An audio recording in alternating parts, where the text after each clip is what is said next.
بسم اللہ الرحمن الرحیم۔ جناب اشفاق احمد نے ایک واقعہ سناتے ہوئے کہا کہ میں گھر سے نکل کر روڈ پر جا رہا تھا کہ ایک بابا نے زمین سے چھوٹی سی ٹہنی لی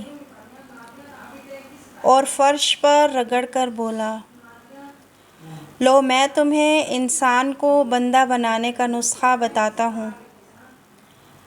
اپنی خواہشوں کو کبھی اپنے قدموں سے آگے نہ نکلنے دو۔ جو مل گیا اس پر شکر کرو، جو چھن گیا اس پر افسوس نہ کرو۔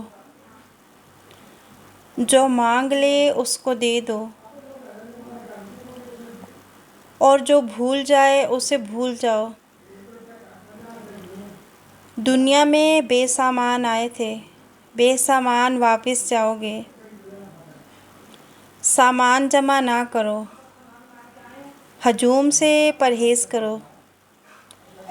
تنہائی کو ساتھی بناؤ۔ جسے خدا ڈھیل دے رہا ہو اس کا کبھی احتساب نہ کرو۔ بلا ضرورت سچ فساد ہوتا ہے۔ کوئی پوچھے تو سچ بولو، نہ پوچھے تو چپ رہو۔ لوگ لذت ہوتے ہیں اور دنیا کی تمام لذتوں کا انجام برا ہوتا ہے۔ زندگی میں جب خوشی اور سکون کم ہو جائے تو سیر پر نکل جاؤ۔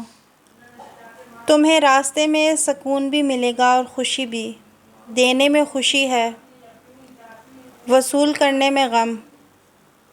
دولت کو روکو گے تو خود بھی رک جاؤ گے، چوروں میں رہو گے تو چور ہو جاؤ گے۔ اللہ راضی رہے گا تو جگ راضی رہے گا، وہ ناراض ہوگا تو نعمتوں سے خوشبو اڑ جائے گی۔ نیک بندوں میں بیٹھو گے تو اندر کا نیک انسان جاگ جائے گا۔ جب تم عزیزوں، رشتہ داروں، اولاد اور دوستوں سے چڑھنے لگو تو جان لو کہ اللہ تعالیٰ تم سے ناراض ہے، اور جب تم اپنے دل میں دشمنوں کے لیے رحم محسوس کرنے لگو تو سمجھ لو کہ تمہارا خالق تم سے راضی ہے۔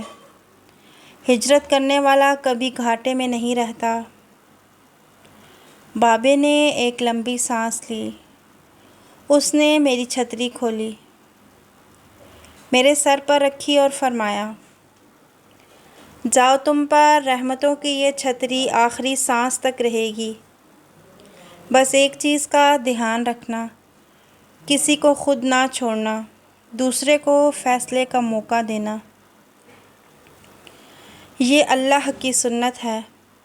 اللہ تعالیٰ کبھی اپنی مخلوق کو تنہا نہیں چھوڑتا، مخلوق اللہ کو چھوڑتی ہے۔ اور دھیان رکھنا، جو جا رہا ہو اسے جانے دینا، مگر جو واپس آ رہا ہو اس پر کبھی اپنا دروازہ بند نہ کرنا۔ یہ بھی اللہ کی عادت ہے۔ اللہ تعالیٰ واپس آنے والوں کے لیے ہمیشہ اپنا دروازہ کھلا رکھتا ہے۔ تم یہ کرتے رہنا، تمہارے دروازے پر میلہ لگا رہے گا۔ میں واپس آ گیا اور مجھے انسان سے بندہ بننے کا نسخہ مل گیا تھا۔ آپ کو ویڈیو کیسی لگی کمنٹ باکس میں ضرور بتائیے گا۔ جزاکم اللہ خیراً کثیرا۔